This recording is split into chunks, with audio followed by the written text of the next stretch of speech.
not just for us to live up to human rights and other treaties, but just in relation to protecting those that really need protecting on St. Martin and expanding the laws so that we are able to actually prosecute those who do wrong, whether it is already stated so in the laws or not. So I'm very interested to know, Madam Chair, as to which law specifically can be tweaked. I know we looked at several, and in them I could read, especially where molestation for children, etc., was covered, but it was very limited to gender and the female gender specifically.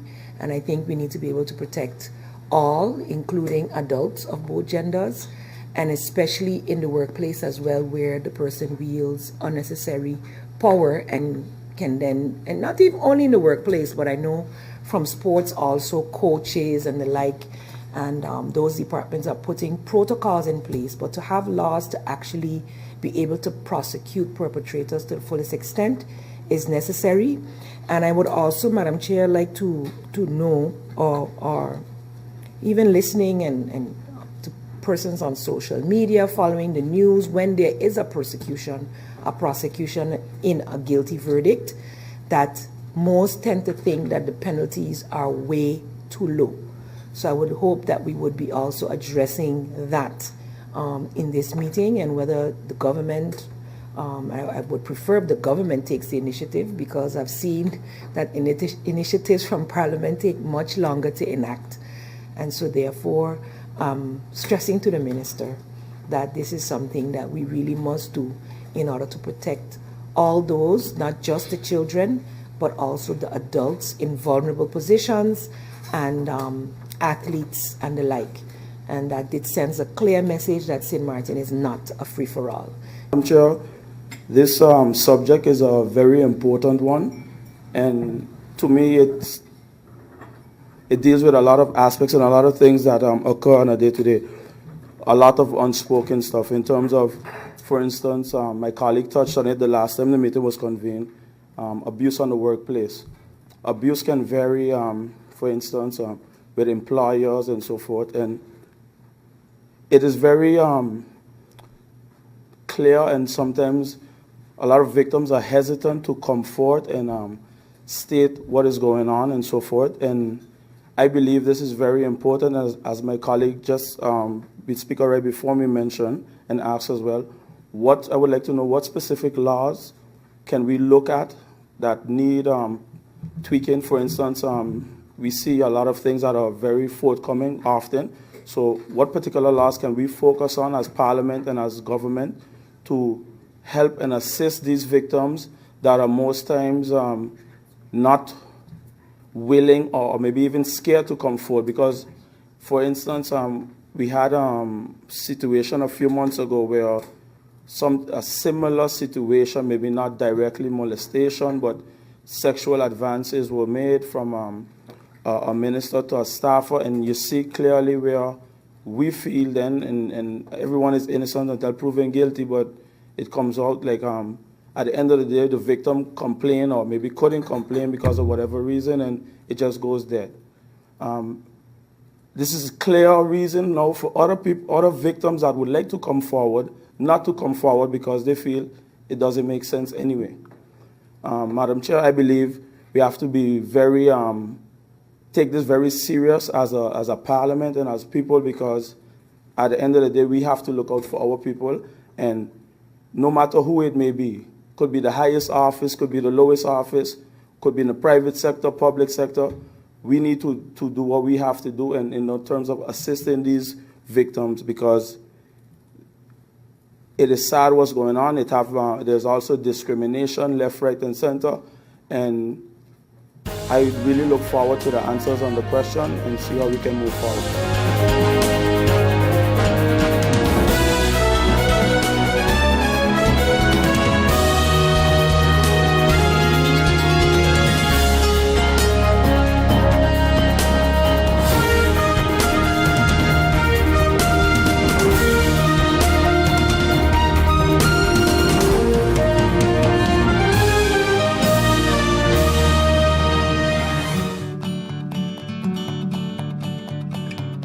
It's been said that behind every door, possibility awaits.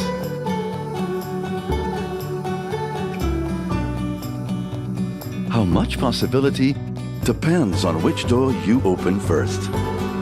Every day, we help our customers discover the possibilities in their lives. It all starts with a conversation. Scotiabank. Discover what's possible. GEBE has been faithfully serving the communities of St. Martin, powering your home and our economy. Come rain or shine, our qualified team of professionals are working hard 24 hours a day to provide you and your family with safe, reliable electricity and water. We use the latest technologies and test our products daily to maintain the highest international standards. Our friendly staff is always there to assist you, whether in person, over the phone, or online. We are committed to constantly improving our products and services, making them more efficient, effective, and environmentally friendly to serve you better today and our next generation of clients tomorrow. GEBE, powering a brighter future. Our friend Megawati is here with tips to save you energy. 1. Turn your airco temperature up. 2. Use a ceiling fan instead. 3. Buy energy-saving products. Save some green with NVGEBE.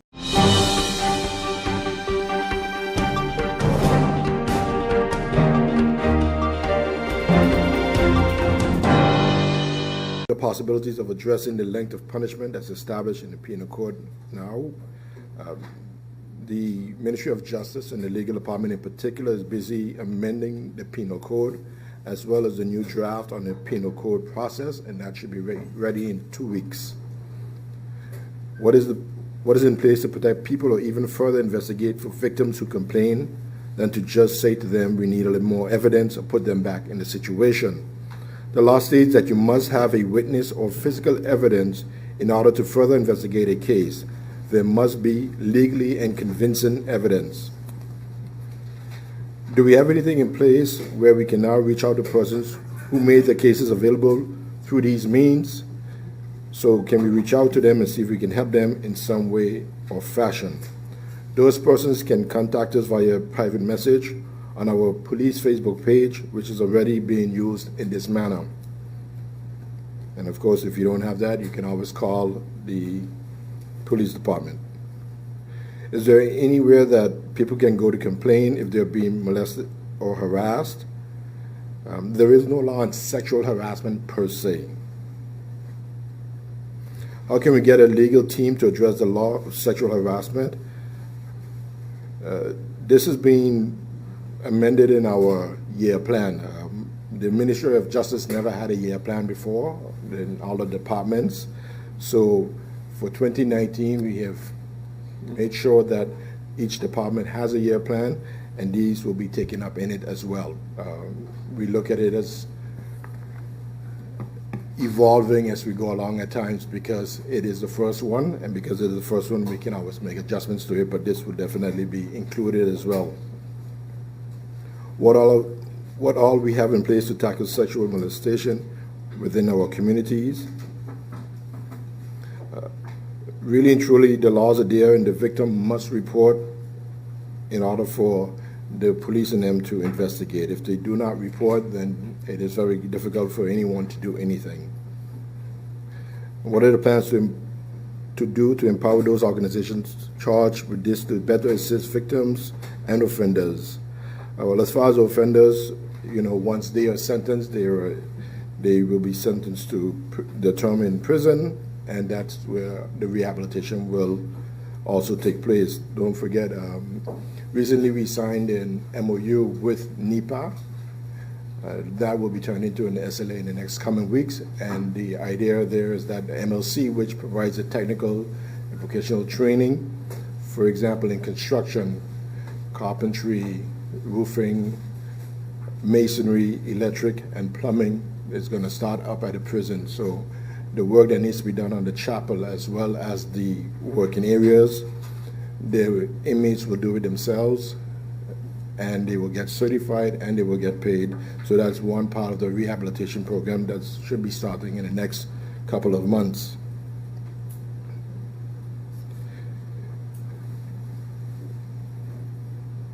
We also have the victim support services. They call it Slachtofferhulp.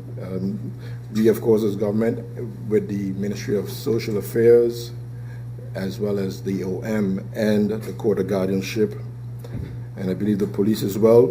That team will be up and running pretty soon. We've already had some preliminary meetings about it, so it's for them to start to implement and enact what they're supposed to do. Which stakeholders are currently involved in sexual cases for the victim and the offenders? The police handles sexual abuse cases.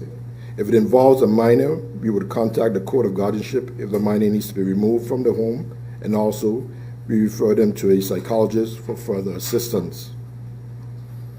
How easy or difficult is it for persons, in particular children, to report abuse cases? It's very easy for anyone to come to the police and report a case of sexual abuse. If it pertains to a child, they can come with a person of trust to report it as well. What happens after it is reported? Once it is reported, the investigation will start, and once that is completed, the case file is turned over to the public prosecutor's office for them to further evaluate the case and decide if there is enough for them to take the case to court or not. What type of protection is there for victims? If it pertains to a minor and if the place of abuse is their home, we will have them removed from the home, and we protect them from further by not reporting the names of victims in the media.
Hey ma, how you doing? You busy?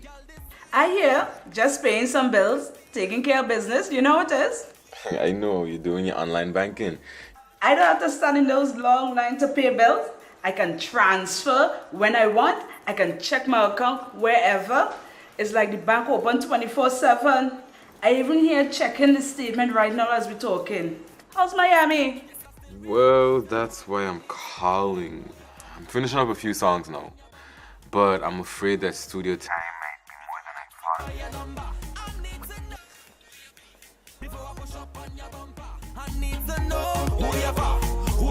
thought. And I was wondering if I could get some help with some funds, and I could pay you back as soon as I get back to St. Martin.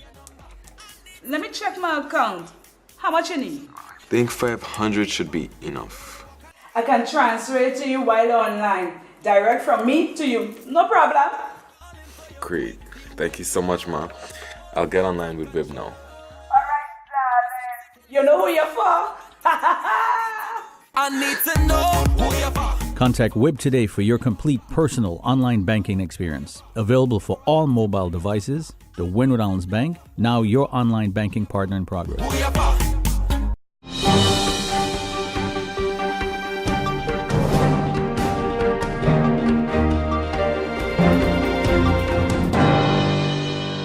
When will the project be prepared? And where is the government going to build better social housing for the poor and the needy?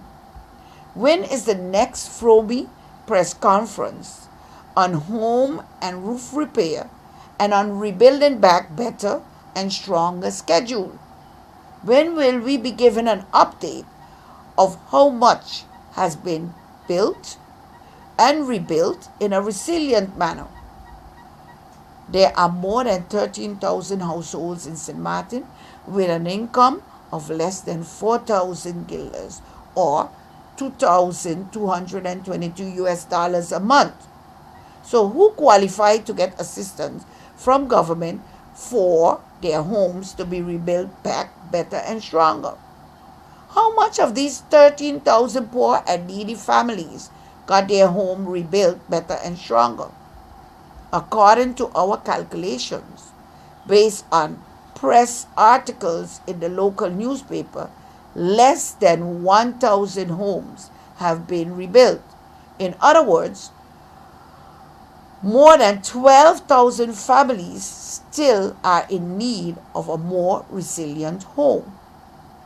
We are only a few months away from the next hurricane season, and God forbid, at the reconstruction pace of less than 1,000 homes in 2 years, to have those more than 12,000 social housing projects constructed will take 24 years. What we understand from the Red Cross is that they have been walking in the districts where most of the homes have been damaged to assess the situation with their technical staff, people that are knowledgeable about construction. And what we have been hearing from people that have been helped out until now, that they got help.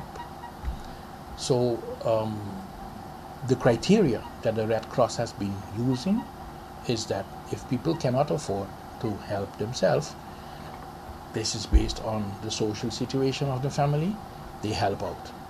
In the beginning it was only with material, and because of a lot of people couldn't get jollification, this is the idea that they came up with, that with jollification you could look for people to help you to put on your roof or to put on your windows and all of that. That didn't work out because most of the people that could help in that way were helping because they could get paid with contractors that were working and that were calling for workers for other projects.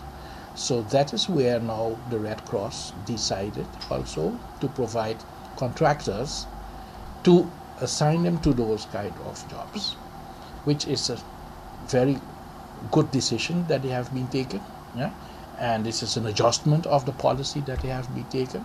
And so going in different districts, we know that they are right now in Kolbe. We know from people in Dutch Quarter that have been informing us and keeping us up to date. So we know that this is for sure help in this situation.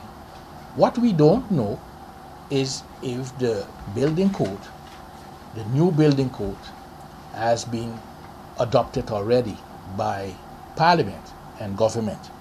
What we don't know is if this repair that is being that's happening, it's only the repair they are doing. They are not rebuilding homes that were completely damaged and destroyed. Because when you look at the amount of money that they put available per house to help as much homes as possible, $2,500 for material, it will be gone like that. So this is where we know that there is still a need. We see that there is an adjustment right now with the Red Cross, that they also take into consideration that, yeah, you might need some more material, so that can be provided, because you cannot finish a home with only 2,500 and then say, yeah, this is finished, this is ready, or you see how you can get the rest of the money for you to finish it.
like to begin by thanking the entire population of St. Martin for their well-behaved manner during Carnival. Now that Carnival is over, I want to thank you for being appropriate. I'd also like to thank the visitors who came here and visited as well and behaved orderly as well. But most importantly, I'd like to thank the police officers as well as the VKS officers, the ambulance department, the customs, the public health department as well, because they did a lot of inspections as well. And the real team effort, I believe, is one that has to be commended in keeping everyone safe, the food that they eat safe, but also the environment in which they party as well. I know the police officers also participated in Carnival, and I want to thank them for contributing in that way. But more importantly, throughout all of the jump ups as well as the parades, they did an excellent job in keeping it moving and keeping it safe. And I want to commend them because it was long hours, long days, and they were able to do this.